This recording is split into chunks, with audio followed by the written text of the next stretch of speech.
The question you should be asking yourself is this the most complicated dish I've ever done?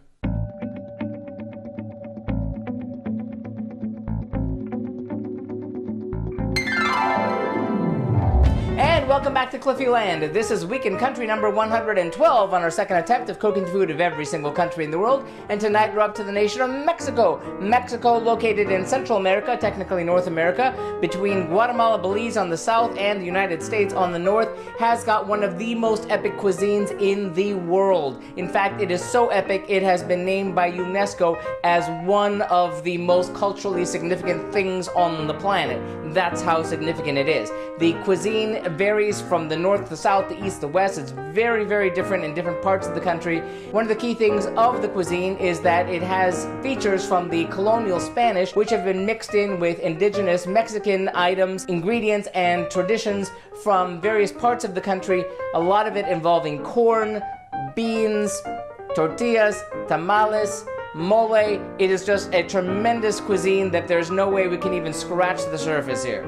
But we tried. In fact, 4 years ago, we had a little more time to do this, so let's look and see how things went when we tried things then. Well, last time around on the Global Cooking Challenge, I did have 2 nights to cook things, and I did manage to do a number of different dishes. On the first night, I made a carne asada, a traditional taco, which was really, really delicious. It was a lot of work, but it was super worth it. I'm only sad I wouldn't be able to do that again this time. I served that with a soup of corn, zucchini, and cilantro, which was really, really delicious. And on top of that, we served a Mexican rice using kind of a pretty bad recipe, which we're gonna remedy this time around. The second night, I wanted to cook cactus, so I did nopalitos, which was really delicious, even though I did have to resort to using canned cactus instead of the fresh. I eventually got to cook fresh somewhere else. But then there comes the most important dish, which was the most complicated dish, which was a mole poblano. I had really wanted to do a particular recipe for the mole, however, I wasn't able to find certain ingredients for it, so I used a recipe for a mole poblano. It was really, really delicious, although I will tell you, I was on the floor, curled up in fetal position, crying at one point because I just really couldn't handle it. It was just that complicated, and certain things just weren't working, mostly because I didn't know certain things. Still, it was so incredibly delicious, I wound up doing it again for company. I'm a sucker for punishment. This time around, we're going to be doing a different mole recipe. We're doing a Oaxacan mole, a very traditional mole recipe from the Oaxaca region, which was created by an American chef, which was decided to spend his entire life's work perfecting traditional Mexican recipes. And one of the things I knew about that was that it really required 3 particular dried chilies. In the interim, I was able to find one of the hard-to-find ones. However, the other hard-to-find one, I really wasn't going to be able to get, because for the dried chilies, I would have had to mail order it, and it would have cost me $66 just for those dried chilies. So unfortunately, that one wasn't going to happen. I did have to make a substitution. I also had another little oopsie in that there was another dried chili I wasn't able to get. Still, it's going to be a lot of fun. This is going to be really long, so crack open a Mexican beer, and let's take a look at what the ingredients are for the dishes which we're doing tonight, which will be the Oaxacan mole, a really good recipe for the Mexican rice, and refried beans, a really good recipe for that one too. So, here go with the ingredients. For our Oaxacan black mole with braised chicken, we'll need about 11 dried mulatto chili peppers, or about 5.5 ounces. This actually worked out to about 16 of ours. 6 medium chilacules chili peppers, or about 2 ounces. Since those are next to impossible to find, we have replaced those here with cascabel chilies. 6 medium dried pasilla chili peppers, or about 2 ounces. 1 dried chipotle chili pepper, preferably the tan brown chipotle miso. Since we weren't able to find that, we're going to substitute a dash of ground chipotle pepper here. 1 corn tortilla broken up into pieces. 2 slices of white onion, 1/4 inch thick. 4 garlic cloves unpeeled. 2 cups of oil or lard. 1/4 cup of almonds unskinned, 1/2 cup of sesame seeds plus a little extra for garnish, 1/4 cup of pecan halves, 1/4 cup of Spanish peanuts or unskinned peanuts. We've basically peeled some roasted peanuts here. 1.5 cups of chicken broth, 4 ounces of tomatillo, that would be 2 to 3 medium-sized ones, rinsed and roughly chopped, 1 pound of green tomato, that would be 2 medium large, or 6 to 8 plum tomatoes, roughly chopped, another half a cup of chicken broth, a quarter teaspoon of ground cloves, preferably fresh ground, a half a teaspoon of freshly ground black pepper, a half teaspoon of ground cinnamon, preferably freshly ground Mexican canela, 1 teaspoon of oregano, preferably Mexican, a half a teaspoon of dried thyme, 1/2 of a banana, ripe, 2 slices of bread, stale and toasted until very dark, another half a cup of chicken broth, a half a cup of Mexican chocolate, finely chopped, if you have them, 2 to 3 avocado leaves, 1 tablespoon of salt, depending on the saltiness of the broth, a quarter tablespoon of sugar, or a little more if you need it, another 7 cups of chicken broth that can be canned or homemade, and 2 large chickens, about 3.5 to 4 pounds each, cut into quarters. And then for the frijoles refritos or refried beans, we'll need half a pound of dried pinto or black beans, water, 2 sprigs of fresh, or in our case dried, epazote or oregano, 1 medium white onion, half of it minced, about half a cup, and half of it left whole, 2 medium cloves of garlic, kosher salt, and 6 tablespoons of lard, bacon drippings, vegetable oil, or butter. In our case, we're using butter here. And finally, for our Arroz a la Mexicana, or Mexican-style red rice, we'll need 1 cup of chicken stock, 2 tablespoons of canola oil, 2 serrano chilies, halved lengthwise, seeds removed, 2 cloves of garlic, minced, 1/2 of a small white onion, minced, 2 cups of long-grain white rice, 1 cup of frozen thawed peas, 1 15-ounce can of whole peeled tomatoes in juice, and kosher salt and freshly ground black pepper to taste. Are you still with me? Well, if you are, sit back, this is gonna take all day. Let's get cooking. Step 1. Destem and seed the chilies and collect the seeds as you go. Scoop the seeds into an ungreased medium-sized skillet. Along with the torn-up tortilla, set over medium heat, turn on an exhaust fan, and open a window. And toast your seeds and tortilla, shaking the pan regularly until burned to charcoal black, about 15 minutes. Then scrape it into a fine mesh strainer and rinse for 30 seconds. Transfer to a blender. Step 2. Set an ungreased skillet over medium heat.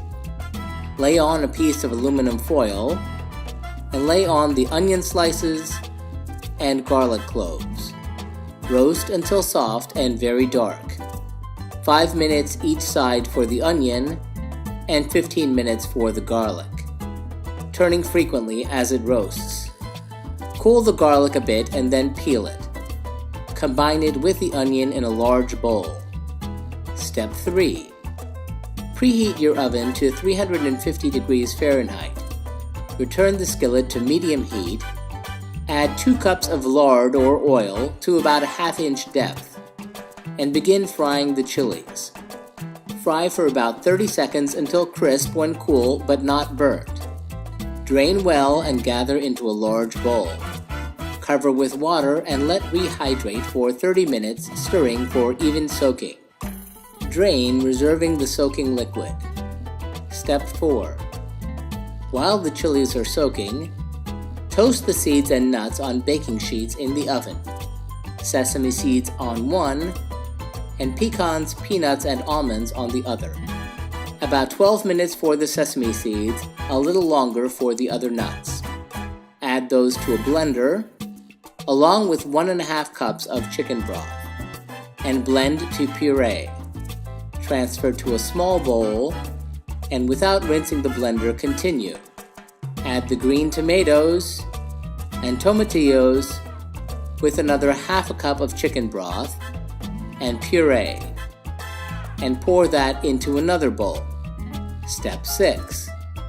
Without rinsing the blender, combine the onions and garlic with the bread, cloves, black pepper, cinnamon, oregano, thyme, banana, and 3/4 cup of broth.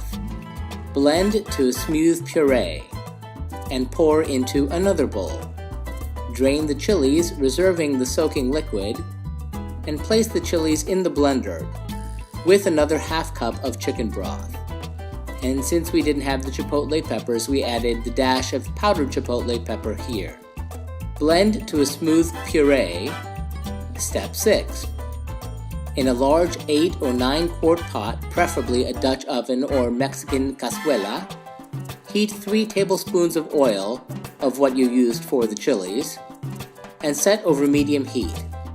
When very hot, add the tomato puree and stir and scrape it for 15 to 20 minutes until reduced, as thick as tomato paste, and very dark. Add the nut puree and continue stirring and scraping until reduced, thick and dark, about 8 minutes. Then add the banana spice puree, stir and scrape that for another 8 minutes. Step 7. Add the chili puree, stir well, and reduce over medium-low heat until very thick and black, about 30 minutes, stirring regularly. Then stir in the remaining 7 cups of chicken broth, the chocolate, and avocado leaves if you have them. Partially cover and simmer gently for 1 hour. Season with salt and sugar. Remove the avocado leaves. Step 9. In batches, in a loosely covered blender, meaning cover the blender with a loose dish towel, puree the sauce until as smooth as possible. Then pass it through a medium mesh strainer into a large bowl. This will take a lot longer than you'd expect. Return the mole to the same pot and heat it to simmer. Step 10. Place the leg and thigh quarters of the chicken into the simmering mole. Partially cover and cook for 15 minutes. Then nestle in the breast quarters. Partially cover and simmer for 20 to 25 minutes until the chicken is done. In a large pot, cover the beans with cold water by at least 2 inches. Then add the herb sprigs, the whole onion half, and the garlic cloves, and bring it to a boil over high heat. And reduce to simmer and cook the beans until they are very tender, about 1 to 2 hours. Season with salt. Drain the beans, reserving the bean cooking liquid. You should have about 3 cups of cooked beans. If you have more, measure out 3 cups of beans and reserve the rest for another use. Discard the herb sprigs, onion, and garlic. Then, in a large skillet, heat the lard, bacon drippings, or oil until shimmering, or butter until foaming over medium-high heat. Then add the minced onion and cook, stirring occasionally until translucent and lightly golden, about 7 minutes. Stir in the beans and cook for 2 minutes. Add 1 cup of the reserved bean cooking liquid. Using a bean masher, potato masher, or the back of a wooden spoon, smash the beans to form a chunky puree. Alternatively, use a stick blender to make a smoother puree. Reduce the heat to medium and cook, stirring to your desired consistency. Into a blender, place the canned tomatoes and the chicken stock and puree until smooth. Set the tomato mixture aside. Heat the oil in a 4-quart saucepan over medium-high heat. Then add chilies, garlic, and onions, and cook, stirring until soft, about 4 minutes. Then add the rice, and cook, stirring occasionally until golden brown, about 6 minutes. Stir in the tomato mixture and peas. Season with salt and pepper, and reduce the heat to low. Cook covered until the rice is tender and has absorbed all the liquid, about 15 minutes. Transfer the chicken parts to a warm platter, spoon the mole over and around them, and sprinkle with the reserved sesame seeds and serve. Season the beans with salt and serve family style. And remove the rice from heat and gently fluff with a fork before serving family style.